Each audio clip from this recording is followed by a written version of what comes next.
Hey, everybody, and welcome into another episode of the Level Playing Field podcast. Today, we're talking about the Frozen Four, the Final Four, and what's going on in the NBA. Jaden Ivey gets cut from the Bulls for just having an opinion, apparently.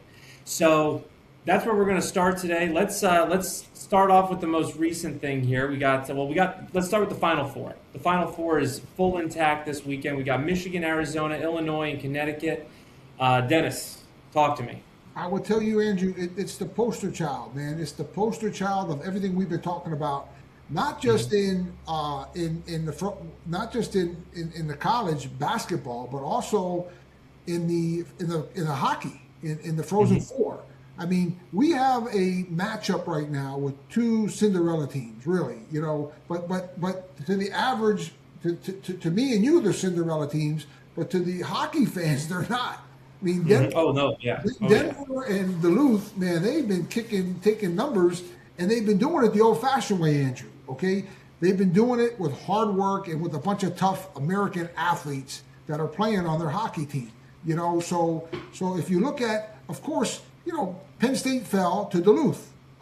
Denver or Duluth beat them. One of those two Cinderella teams beat them, and it's really, to me, it just shows that these small Cinderella teams playing against Penn State with some superstar Canadian who was their main player. That I don't know how much money he's making, but I'm sure he's making plenty of money playing hockey up at State College, and he happens to be a Canadian kid.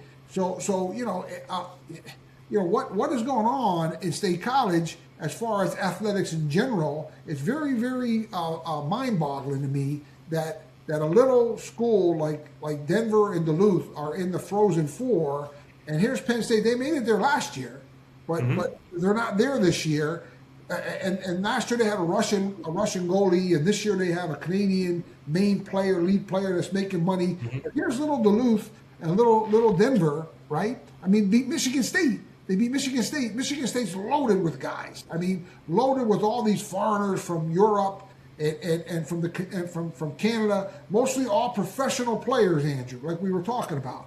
And it's very similar with the Final Four, Andrew. Go over those numbers for those of you that didn't pick it up from one of our other shows. But go over those numbers right now with the Final Four. The Final Four. Oh, so the foreign players playing in. So we have the Final Four teams in basketball: Michigan, Arizona, Illinois, Connecticut.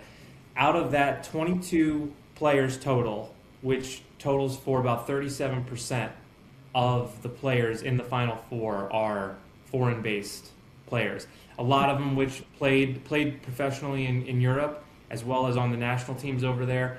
We got 20-year-old freshmen. We got 23-year-old sophomores coming in, and that's their eligibility because they didn't go to college. They just went right and started playing professionally in Europe. So. Again, we're just having the conversation about, what makes sense. Does it make sense? Does it make sense to do this? Because you're coming in and if you're at Illinois, we had this conversation in another podcast, just saying how, does it represent the regionality of Illinois? Do the fans enjoy that? Do the alumni enjoy that? Do they like being represented by players from halfway around the world? I mean, we were talking about Penn State bringing in a new coach from Iowa State, and we don't recognize half the kids on the team because they're all from the Midwest. Now we're talking about kids coming from Croatia and Bosnia and Lithuania and all these kids from half a world away, and you sit there and you're like, what are we talking about anymore? And let alone the money, let alone all that kind of stuff. So it's very interesting. But 37% is not a small number. Hey guys, do me a favor real quick. Look down. Are you subscribed to the channel? If you are, thank you so much. If you're not, please click subscribe. It helps us so much keep bringing you the conversations that no one else is having. Thanks, guys. Okay, let's get back to the conversation. And I will tell you, if you look at the same Michigan and Michigan State and Wisconsin and some of the Big Ten schools, they are carrying boatloads of foreigners, Swedish, Norway. I saw that one of them from Russia. I mean, we have a foreign invasion, literally, We have a foreign invasion. These aren't poor countries. Pardon me. They're not poor countries. These aren't African nations. Some of the basketball kids were from African nations, okay? But these aren't South American countries. These are very wealthy European Union countries, okay? And Canada kids coming down and stealing our American athletes' opportunities, Andrew. Out in Pittsburgh, you have the Mario Lemieux Center, right? Used to busloads and busloads and busloads of kids come, and they have tournaments, and they have all kind of various clubs that they participate in throughout the entire country here, mostly the Northeast here. There's a wrestling coach's son who's a hockey player, and he's a wrestling coach. His son is going to play hockey rather than wrestle. You know what I'm saying? Hockey is such a huge sport in America. The kids are really, really into it. And we have all these private clubs for hockey and for basketball where the parents spend tens of thousands of dollars on these travel teams and the like. And how are they being rewarded? How are they being rewarded? The International Collegiate Athletic Association, just joking. I'll call them the National Chaotic Athletic Association, are letting these foreigners come in by the boatloads, right? In basketball and in hockey, and stealing and taking our young men's and women's opportunities to compete as 18-year-olds graduating from high school. They're bringing in guys that are 20s in their 20s as freshmen who are already professional athletes. And of course, the coach from Illinois was saying, well, how he likes that they're conditioned and that they're strong and that they're disciplined and this and that. Yeah, well, guess what? If our kids had 2 more years to develop, okay, and they got paid some money, they would be superior to these Europeans and Canadians and Africans or whatever country it is, South Americans, Russians. Our kids are superior. Our kids are the greatest athletes in the world, but we got to be able to compare apples to apples, Andrew. And in these short-sighted. It's very short-sighted. Actually, I really good point here. And what is it? It's the almighty dollar. It's the almighty dollar. That's what these coaches and that's what these universities are all interested in. The almighty dollar, not Almighty God, not our children, not our neighbors, not our friends. But go ahead. Your thought. Well, we had this conversation before about, it's very short-sighted when you say, like, I'm going to go get Croatian players. I'm going to go get European players and bring them over here, and you're going to win a title or you're going to go to the Final Four. It's very short-sighted in doing that because, number one, you're stealing away opportunities for American kids, which hurts the development of American athletes. And not only American athletes, but also, American citizens getting higher education. So it hurts our society. But in the long-term effect of it, we were talking about, the Japanese kid who's on the Penn State wrestling team. I was listening to an interview with him last week, I think, and he was talking and saying he was kind of laughing, but he's like, they were asking him questions like, what's the competition level? Like, you're a national champion in Japan. And he's kind of like, yeah, it's different. Like, I came over here and, like, I can't start. I get my butt kicked every day in practice. Like, I'm not up to snuff.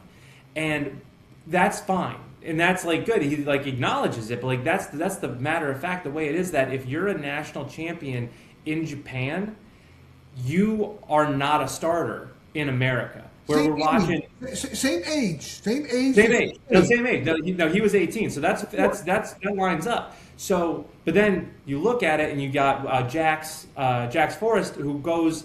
He should still be in high school. He goes and wins a national title at 133.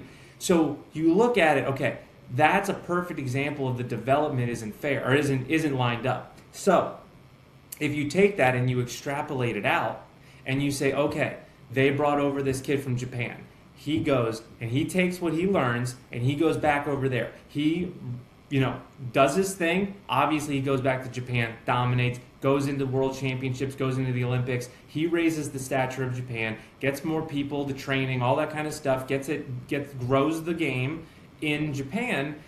that in turn is hurting the American athlete. That is in turn is hurting our product.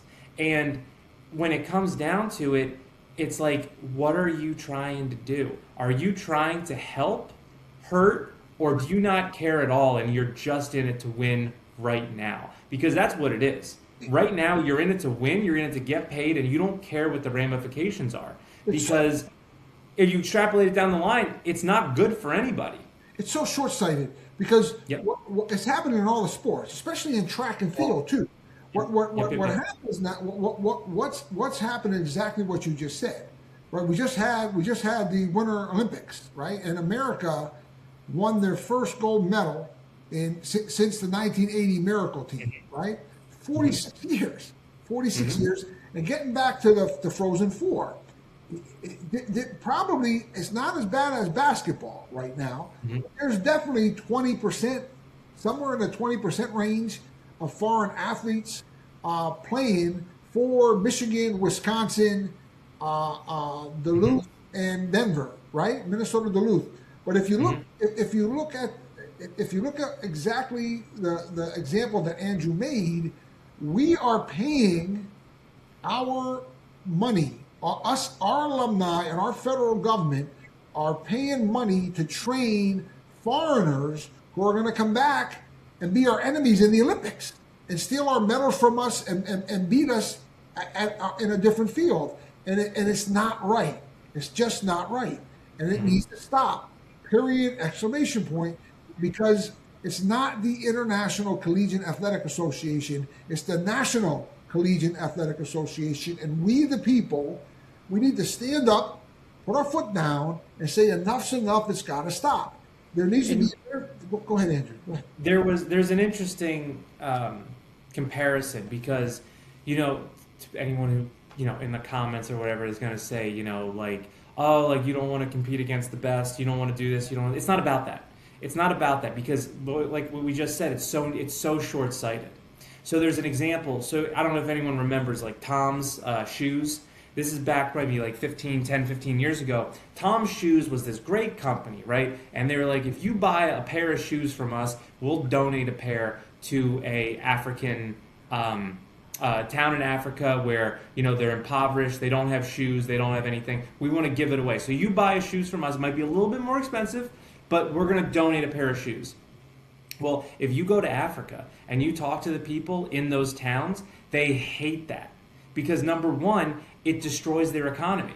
Because there's a cobbler in town that fixes shoes. Well, he's out of business because now they're coming over and just handing out free shoes, and the incentive is gone. So now you do the exact same thing with sports. So now you're going to take the best kids out of Croatia. You're going to take the best kids out of Sweden. We're going to take the best kids at whatever sport, basketball, gymnastics, hockey. You're going to take those best kids, and instead of putting them into your economy, your sports economy, your sports, ecosystem, and having them, grow the game in your backyard, you're going to pull them out, take them to America, where they're going to get shuffled in.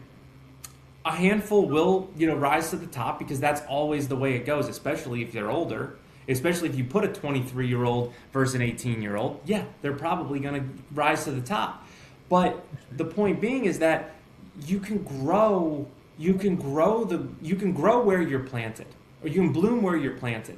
You can turn into, the Michael Jordan of your hometown, home state, home country, and be the legend. Be like the Tony Kukoc, from Croatia from the 90s, then come over and play, professionally. If you want to go to the highest ranks, but if you want to really, develop not only yourself but your country, you need to stay and you need to help and you need to grow.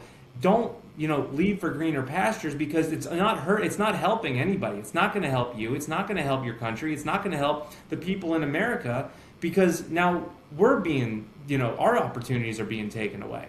So it's an interesting conversation. It's very interesting, but it's coming, man. This is what we're talking about. Mm-hmm. What we're seeing right now in the Final Four of the NCAA championships and in the Frozen Four is we see a big a large amount, a large percentage, unacceptable to me.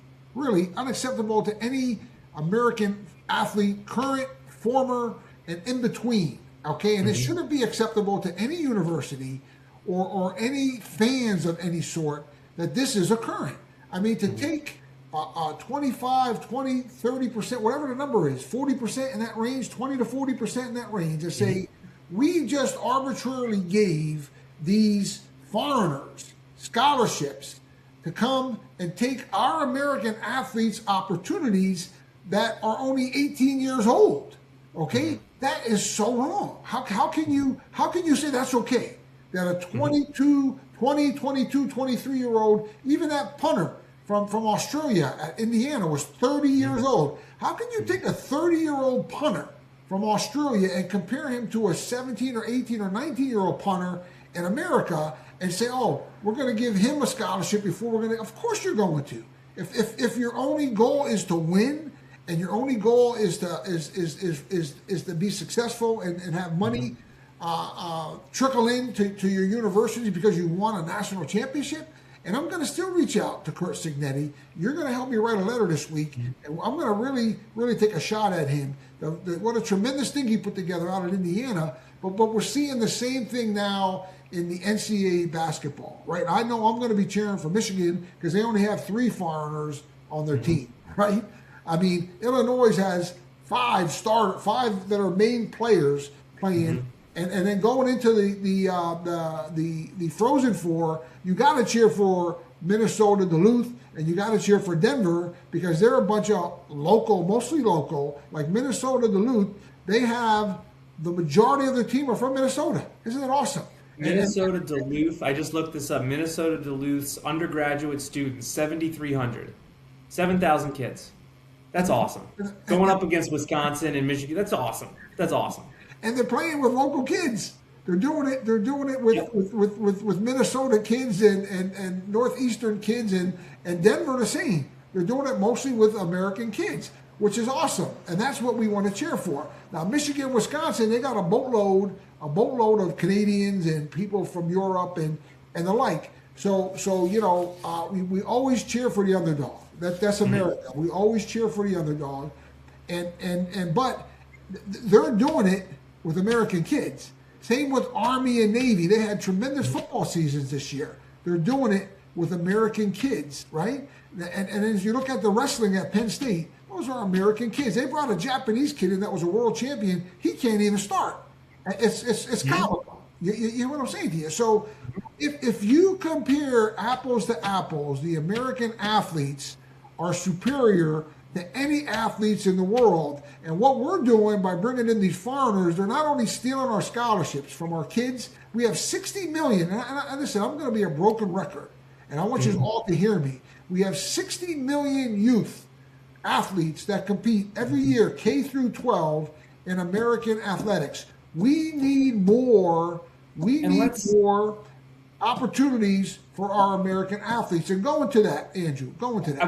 I really quick, I thought of something really interesting. This just popped in my head. We always hear about, after college, people, especially in basketball, who don't make it to the NBA. What do? They go play overseas professionally. So professionally, you can go make money around the globe any way you can. That's your right. That's fair. But you never hear about college kids going over to any university or any lower level and playing. So it's an inverse, right? Americans go over to Europe to play professionally, but now Europeans are coming over here to play collegiately. Isn't that interesting? So now even your best players they don't, 23-year-old, you can go to the draft. You can just walk right in, go right to the NBA. You're not getting drafted. Isn't that it? I just thought that's very interesting. I would say the same thing would apply. You're punching down. Would apply to hockey. Yeah. The same thing would apply to hockey. And we're talking about hockey, and we have the Frozen Four that I'm cheering for both of the underdogs. As much as I respect Michigan with their superior athletic, I wish we had a Michigan athletic director at Pitt or at Penn State or at Temple or at one of our Pennsylvania schools, because I don't know what they're doing, but they're right on. I mean, they're they just won a national championship in football 2 years ago. They're in the Final Four in basketball. Their wrestling's always in the top 4 or 5 in the country. Their gymnastics right now, we have the women's gymnastics national championships going on, and they're right there in the thick of things, and when you just and if you just look at their overall output, I mean, it's tremendous. And I would tell you, I don't know what's going on at Pitt or Temple. They don't even have a hockey team. It just baffles me. Crazy. You told me that. I had to look that up because I didn't believe it. I just thought they sucked. But they don't even have a team. Well, here's the reality of it, though, Andrew. Getting back into the women's athletics and the men's athletics, here's the Penguins, which are super team. Mario Lemieux, I know him well, and got a chance to know him. He was good friends with Danny Marino, and I got a chance to hang out with him and socialize with him. But he's a great cat.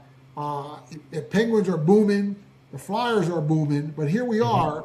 Pitt doesn't have a hockey team, and Temple doesn't have a hockey team. But if you look at Temple, even worse, Temple doesn't have a track and field team, and they don't have a hockey team. So what this is the aftermath of Title IX, Andrew, right? So Title IX has drastically affected so many men's sports and women's sports, right? Because when they instituted Title IX in the 70s, they said, well, men's scholarships have to equal women's scholarships, Andrew. Okay, so what they do, they drop hockey, they drop track and field, they drop wrestling, they drop all these other men's gymnastics, so they would be able to not have to pay to have these teams in which they were losing money. It was a loss for them at that time. But now you're watching the Final Four women's. It's crazy. The tickets are all sold out. The television viewership's on national TV, and they're making boatloads of money in volleyball and in women's basketball and in gymnastics. They're all booming. So this is the argument where they have to reinstate the athletics that were canceled because of Title IX, because now women's athletics is profitable, Andrew. They're actually making money off of women athletics, and all the boatloads of money that are coming in from the NIL from their television contracts that they're paying these people the NIL. It's time now to reinstate all of the sports. I just looked this up. I just looked this up while you were talking. This is interesting. Temple. Okay, so Temple track and field has been for decades, since the 90s. The men's program existed until 2014 when it was discontinued, but the women's track and field still competes in the Division I level. How is that possible? How can there be? I thought Title IX. How is that possible? There's no men's track and field at Temple, but there's a women's track and field. Remember, you have to have equal scholarships. So if you have football, which is 100 scholarships, so that's how they do it. Women's. Okay. But here's the thing, though, Andrew.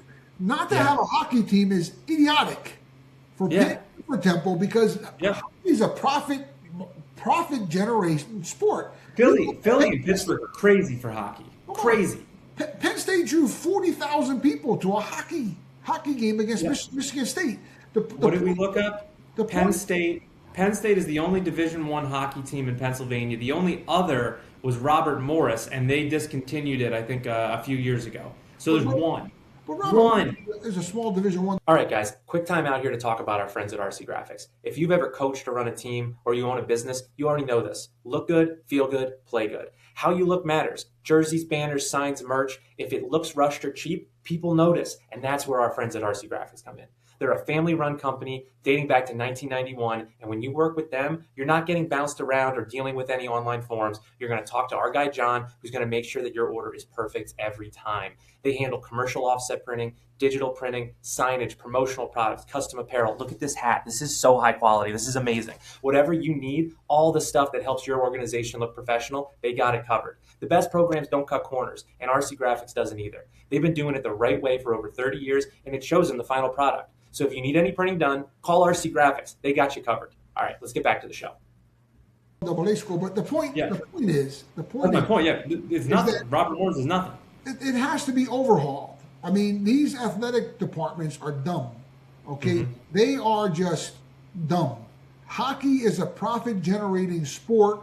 They need to get it active at Pitt, and they need to get it active at Temple and across the country, because here we got these two little schools, Denver and Minnesota Duluth, paying for, and you see the crowds that go. It's crazy crowds, crazy money, nationally televised, and it just shows you the times are not being kept up by the athletic departments at the University of Pittsburgh and Temple.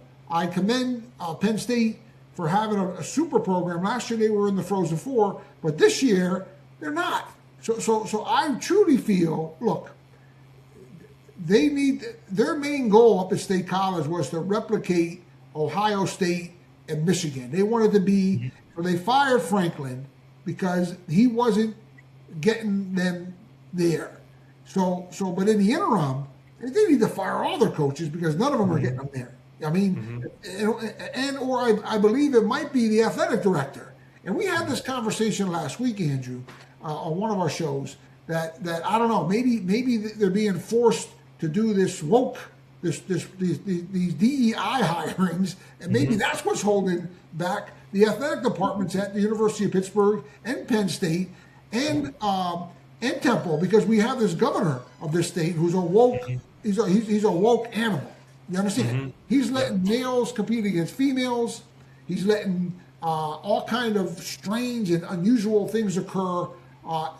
Maybe it's the governor of the state that's forcing his will on all these universities and their athletic departments that they have to hire, they have to hire the DEI. But something's definitely wrong with Pennsylvania athletics. We have the greatest athletes in the country, in the world, that come out of the state. And we have these great institutions that are being undermined and compromised, and they're not producing at the level that I believe they should be producing at.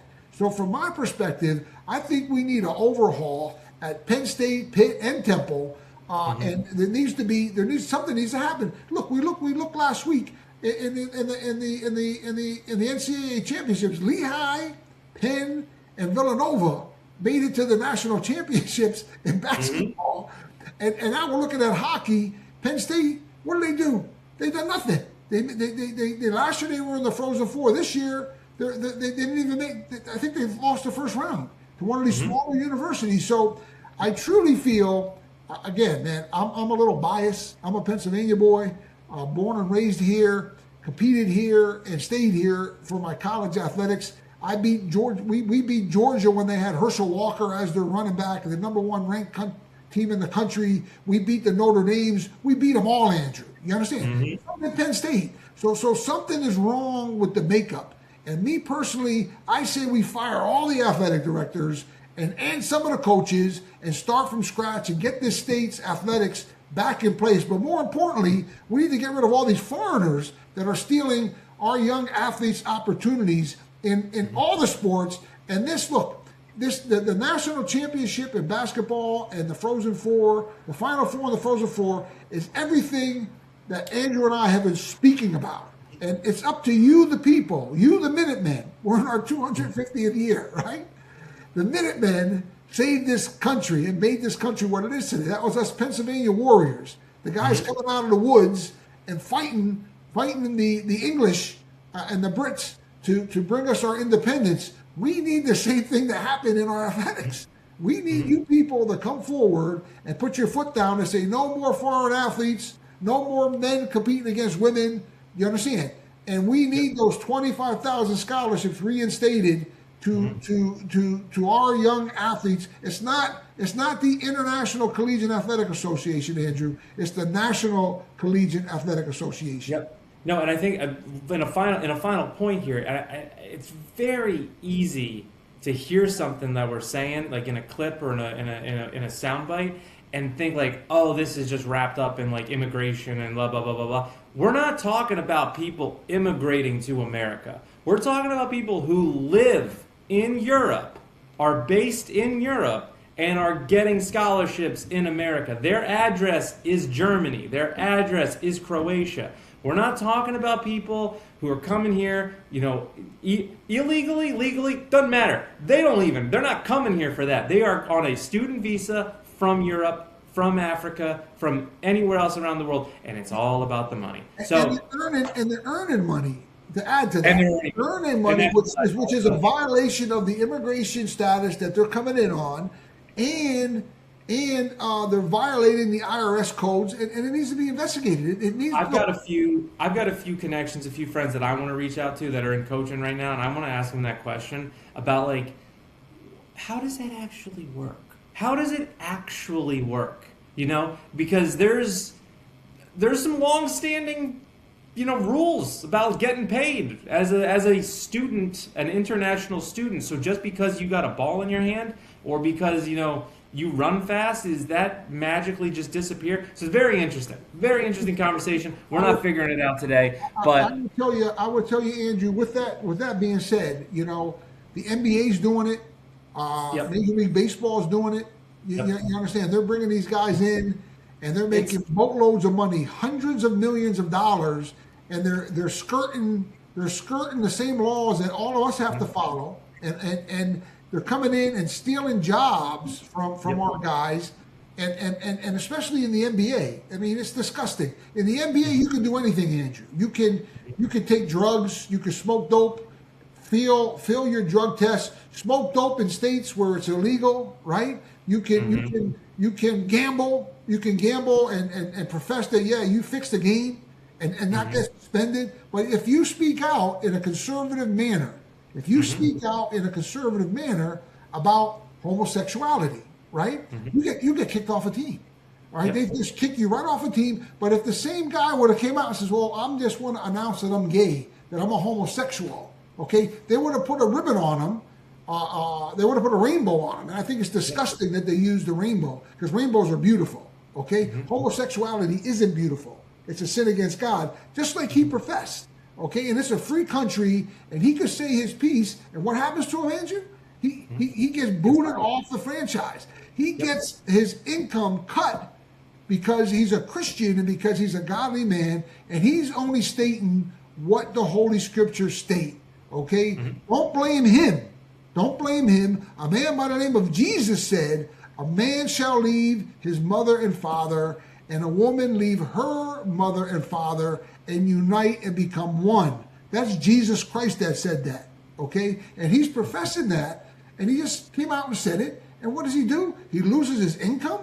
Him and his family are unemployed, and he's shamed for speaking up for such a thing. I'm going to encourage every Christian man and woman not to watch the NBA playoffs, okay? Don't watch the games, don't watch the playoffs, and speak out against it. Shut your TVs off, because that is totally unacceptable. We have professional athletes kissing each other. I know they had a gay day down in Philadelphia at a hockey game, and there's two Philadelphia Flyer hockey players that are homosexuals. They kissed each other at the hockey game, and that was great. Now here's a fellow that speaks out against it. He loses his income. He's unemployed, for God's sake. What is going on in the NBA, Andrew? What is going on?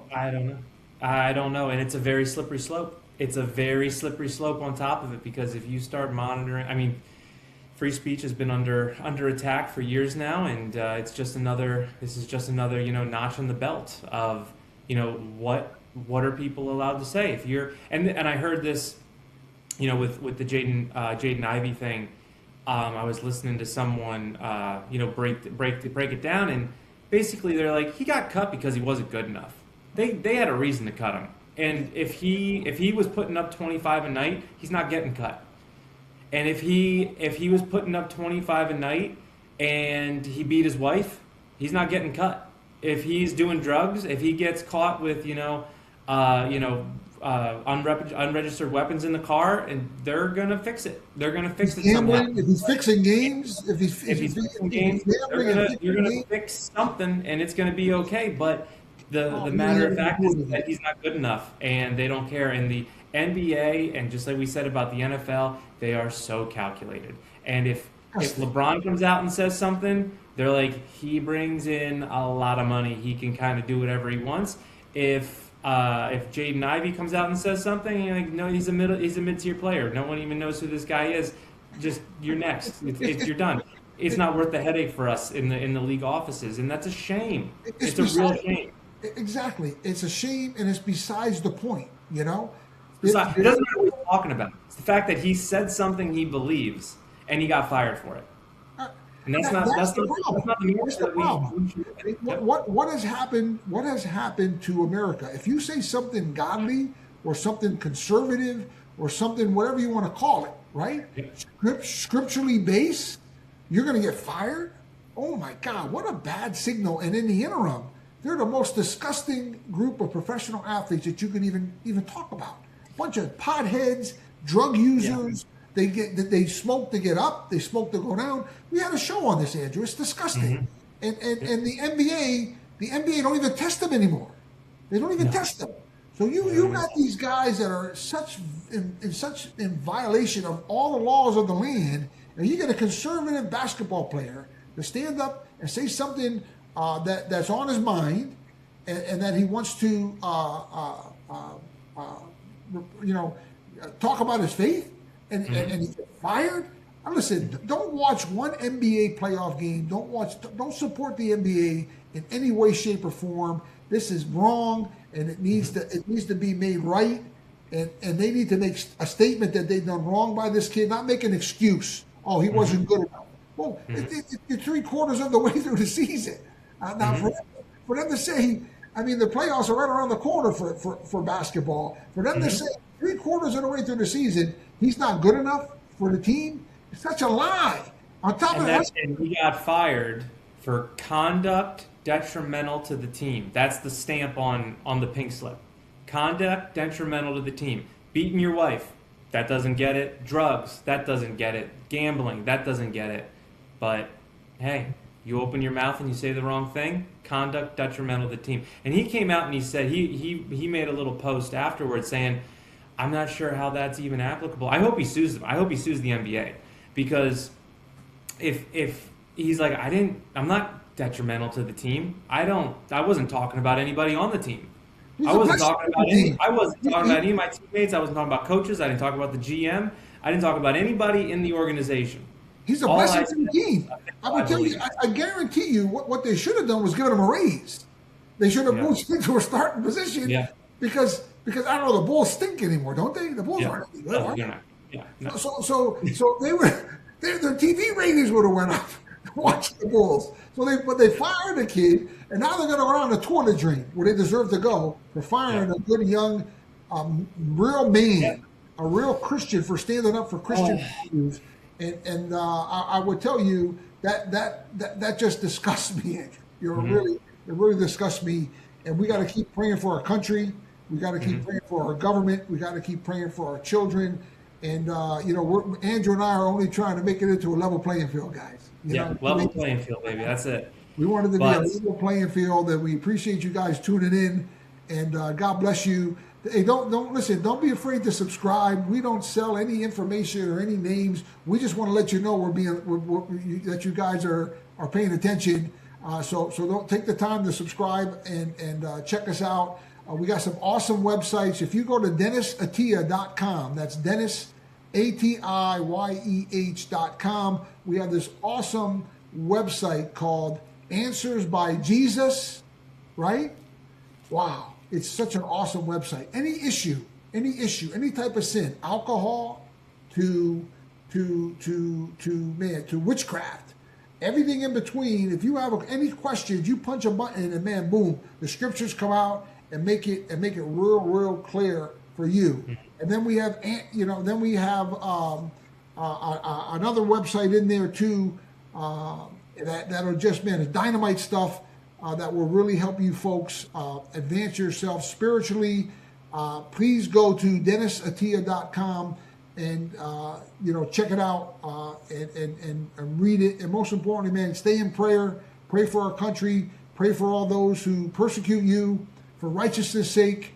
Man, just stay strong in the Lord and in the power of His might. Ephesians 6:10. That's my big dynamite scripture that I've been eating and breathing and living. Ephesians 6:10. Man, stay strong in the Lord and in the power of His might. Wow, Awesome stuff, Andrew. It's awesome stuff. Awesome. Yep. And thank you everybody for listening. And again, you can follow us on YouTube and Spotify, across all the social media channels. We love comments, and when you guys reach out and connect with us, we love interacting. So thank you for all of that and being a part of our show. And until next time, have a great day. God bless.